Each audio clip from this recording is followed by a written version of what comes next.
told some of the football players earlier, the Mountain View you see now is not the Mountain View that I grew up in. It's called gentrification. That's a whole other conversation. We'll talk about that later. But my first recollections of St. Francis were when I was probably about 9 or 10 years old. And I was about 9 or 10 years old, and my first job, I was a paper boy. For those of you who remember the Palo Alto Times Tribune, for a lot of the adults that remember that were around during that time, the newspapers were actually the thing to do, read them, right? The Palo Alto Times Tribune did an awesome job of covering high school sports in Santa Clara County. And you know, every Saturday, it seemed like every week, I'd open the sports page and I'd always read stories about St. Francis winning another CCS championship. I'd read stories about their athletes going to college. James Duncan. I'd read stories about James. I don't know if he's here. I'd read stories about Al Morton. I'd read stories about Marquise Jesse, Marky Lockett, and some of these guys, Quincy Ruff and Terry Butler, and all these guys that I looked up to when I was 9, 10 years old. Sure enough, a year later, playing Mountain View Little League, and it just so happens that my Little League coach was Mr. Dave Osorio.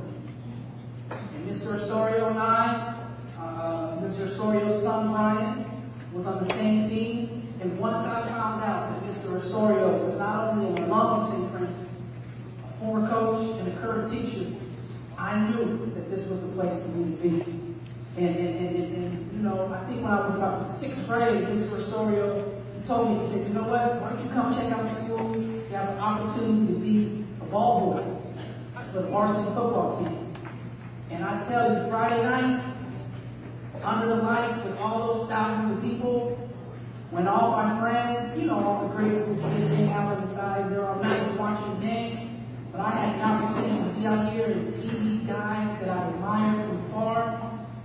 Man, I knew right then and there that I had to wear the brown and gold, and I was going to do whatever I could to do that. So I want to give a special shout out to Mr. Osorio. I met with him earlier. I want to give a special shout out to Mr. Joe Schramm. Mr. Joe Schramm was definitely influential. And I want to give a special shout out to my very good friend, a mentor. His name is Skip Hart. He's sitting right here, got the camera going with the purple shirt. My man Skip is my best man at my wedding. He's my daughter's godfather. But he goes much farther than that. Skip went to every St. Francis game. Games that were in San Francisco.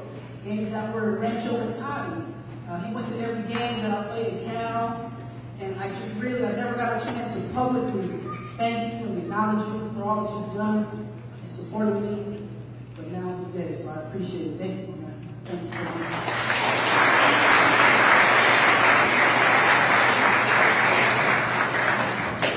1992 through 1996 seemed like it was a long time ago, but it went quick. Those were the times where I was there, and I can tell you, I had a blast. So many positive memories, from the winning 3 straight CCS championships in football, winning a CCS championship in baseball. But I guess one of the most vivid memories that I had was the fact that growing up, we didn't have a lot. And I was, as I said before, I was one of the families that would have been here. And in terms of tuition, I had to work my tuition on it. So I was in charge of the laundry. And every Sunday, I had to get here, call Mr. Osorio. Mr. Osorio would open up Mascot Gym. And every Sunday, about 7:30 to about 7 o'clock at night, I had to wash about 150 football jerseys and 150 football pins. And that's what I did for 4 years. And I tell you, working, earning, and being able to, it made me appreciate my experiences. It made me appreciate it. It made me value it. I can tell you, I wasn't the smartest guy, but I worked my tail off. When I was at St. Francis, I didn't get a seat. I got a B right because I knew that, I wanted to make my family proud. I wanted to be accountable, to my teammates. I just wanted to take every opportunity to make everybody proud, and it was something that I'm glad that I did. after St. Francis, I know Matt had mentioned, I had the opportunity, I was real blessed to play college football at UC Berkeley. Played college football from 1997 to 2001. While at Cal, I earned my bachelor's degree in American Studies and a master's degree in education. And when I graduated from college, I didn't know what I wanted to do. I knew I wanted to do something that was respectful, and so I became a police officer. And I was a police officer for 7 years, and I found out that I wasn't passionate about it. I told myself I didn't want to be a part of the process that put young people that look like me in jail and in prison. My goal was, instead of putting them in jail and prison, I wanted to help put them in college. And that's why I'm here. That's why I'm here.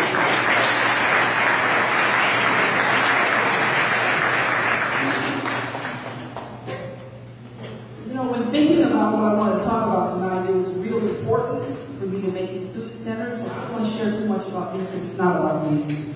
This conversation, I want to make sure it's about the students, it's for the students, and I'm here to help you guys, okay?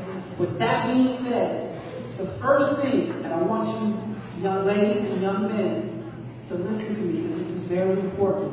I want to publicly acknowledge that being a student at a school like St. Francis, that's predominantly white school, can be very challenging. It can be very challenging. And I guess, it's not challenging for everybody, but it can be very challenging, and we're going to talk about that a little later. But I just want to tell you guys that you guys will never get the credit and acknowledgement that you deserve for successfully navigating this system. And the question that I want you guys to really, really think about is if the roles were reversed, and if St. Francis was a school that was predominantly students of color, predominantly predominantly faculty of color, okay, predominantly teachers and coaches of color, the first question I have for all of you is this, is how many of your peers and your friends who aren't students of color, how many of them do you think would want to be here? The next question I have for you is the ones that are here, how well do you think they would do? Because it would be oftentimes difficult and challenging, either socially, culturally, socioeconomically, and things of that nature. So what I really want you to understand is what you guys are doing is special. And it's special because what it's going to do is going to help prepare you for when you go off to college. It's going to help prepare you for when you go off into that professional career in the boardroom, when you're looking around, you're like, man, there's nobody here that looks like me. I can tell you from personal experience being a student of color at UC Berkeley, taking a freshman class and about 600 students, and looking around that auditorium and being able to count the faces that look like me. And it can get lonely at times. It can get lonely at times. All right? And it's not like it's an intentional thing. St. Francis does the best job they can. But just in terms of it's a challenging experience. And I want you guys to know that it's challenging. And because it's challenging, I really need you guys to really, really ask for help. You got this program here, you got these mentors, you got this stuff that a lot of us didn't have when we were here at St. Francis. Alright? So you guys gotta take care of each other. Now, it doesn't mean you gotta be friends with each other. It doesn't mean that you gotta, hang out and go to parties, but you know what? You guys came in together, you guys graduated together. Does that make sense? So, in light of that, I really, really, really want to, speak to the upperclassmen. The upperclassmen, you guys have navigated the system. You guys have sort of learned the game. I know we talked about that earlier. It's your responsibility to reach down and take care of those freshmen. I know I was introduced to a freshman mom right here. You guys got to take care of those young guys. All right? And realize that, help them like somebody helped you. And that's how it's a revolving door. All right? You're going to pay it forward, and when you get to college, somebody's going to help you. All right? One of the biggest benefits I remember in terms of my experience here, and I know I've talked about this a lot, but one of the biggest things that I feel for me that made my St. Francis experience worth it is I could go anywhere, any professional room or any, and feel like I belong, regardless if I'm the only person of color in the room, because St. Francis prepared me. St. Francis prepared me to be comfortable around any environment, regardless if I'm the only one or if I'm a group of 10. So that's one thing I want you to realize, okay? Now with me personally, I know my experience wasn't as challenging, as tough as some of the classmates that I had. Some of the classmates that I had it a lot tougher. I wasn't from a certain area. I mean, it wasn't always easy, but in preparing for this speech, I had an opportunity to call some students of color that I went to school with, and they wanted to make sure that I kept it real with you guys. And that's what I'm going to do today. Alright, that's what I'm going to do today. So some of the common themes and challenges that students that I spoke with, and all these students love St. Francis. I'm not talking negative about St. Francis, but I just want to give you guys a heads up. If you're experiencing it now, individuals before have experienced it before, and you can get through it. Because it's not anything that's, intentional. Everybody here has good hearts, and it's an awesome place, and education is great, but it still can be difficult when you look around and there's not many of you, okay? So one of the things that, students talk about that they wanted to talk about is just not feeling like you are in the mix, being on the periphery, all right? Feeling like you don't belong, this, that, and the other. Another one is the burden of representation, feeling like there was a lot of pressure on you to be successful because you were one of the very few and things of that nature. Code switching. A lot of the friends that I spoke with felt that the way they communicated, the way they interacted with their family, with their friends in the neighborhood, when they came to school, it had to be completely different. That's normal though, guys, because it's probably going to be the same way when you have to go to work. Alright, so that's very important. A lot of time, seeing your friends drive nice cars, and it was crazy, man. Some of these kids driving to St. Francis, driving nicer cars than what my parents drove at 16. It was normal, right? So, one of the things that a really good friend of mine, he's from East Palo Alto, he said, you know what? I always felt like at St. Francis, I was too hood for school, but I was too white for the neighborhood. Think about that. I was too hood for school, but too white for the neighborhood. Because I guess when he grew up, a lot of his friends went to public school, Columbine, and May, and all that kind of stuff. And they kind of say, no, you're not one of us. You go to that rich private school. All right? So, I guess I mention all these things and challenges, and I do it on purpose because I made a promise that I was going to talk about this and see a lot of the challenges. But what I also want to share is, I also want to share some of the strategies for you guys.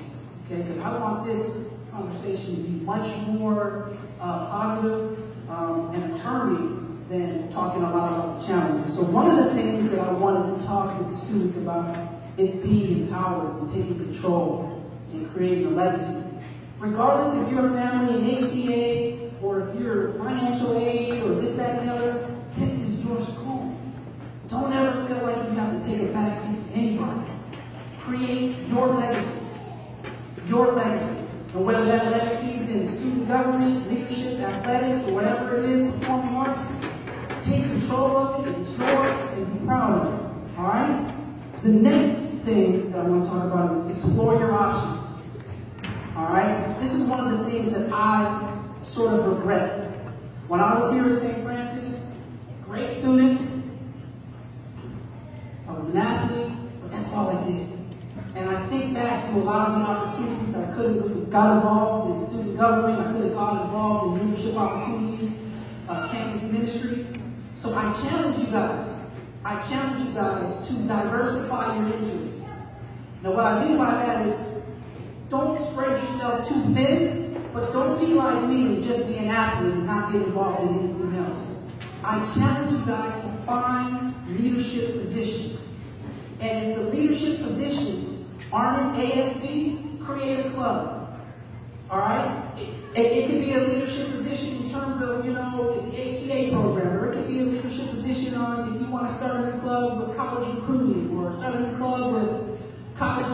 whatever it is, I challenge you to find leadership positions because you know who colleges accept? They accept students who not only thrive in the classroom and thrive in extracurriculars, but they accept students who taken on leadership roles.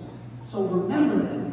Remember that. All right? It's so important. I really want you guys to really take heed of that. The next area challenge that I strongly recommend is find mentors. Okay? And it doesn't have to be a mentor in the HCA program.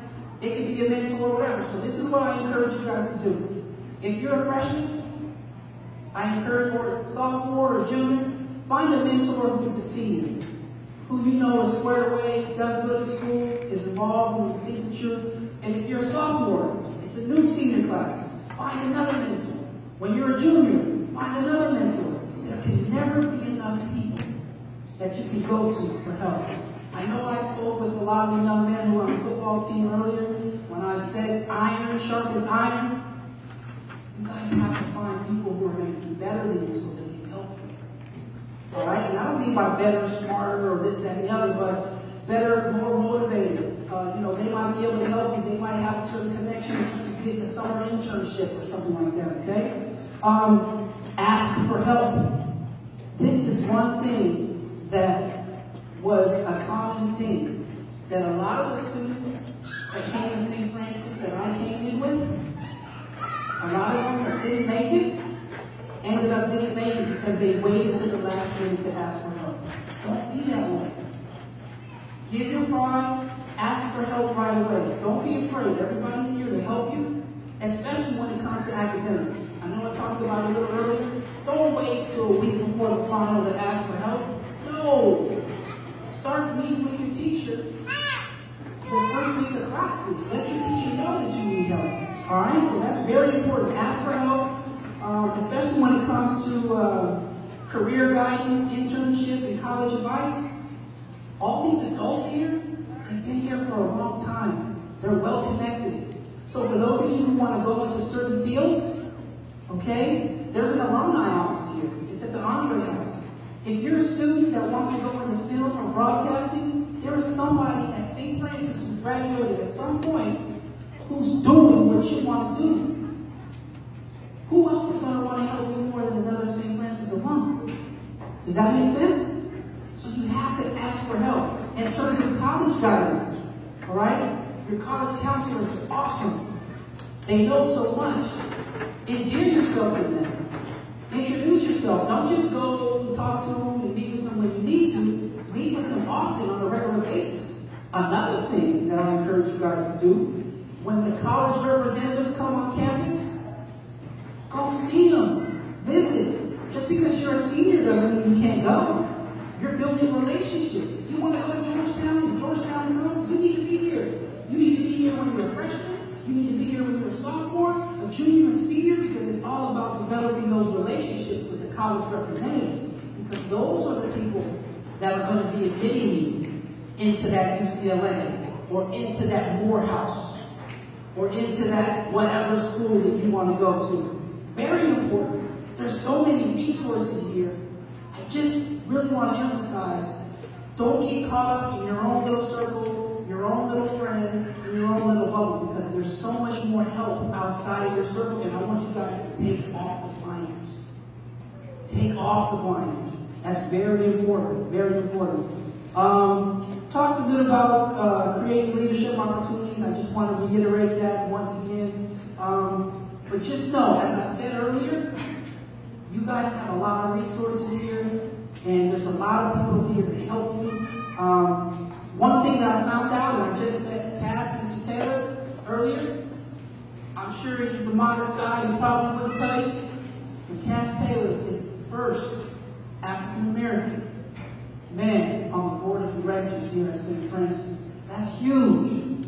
That's huge. So in terms of you guys meeting him, and he went here, he knows the deal. He knows the deal. So once again, I really appreciate this opportunity. This is beautiful to see. I myself am biracial, half black and half Mexican, and to see all this representation right here, I've never seen it before. all in one place. This is awesome. Take advantage of it. Thank you so much.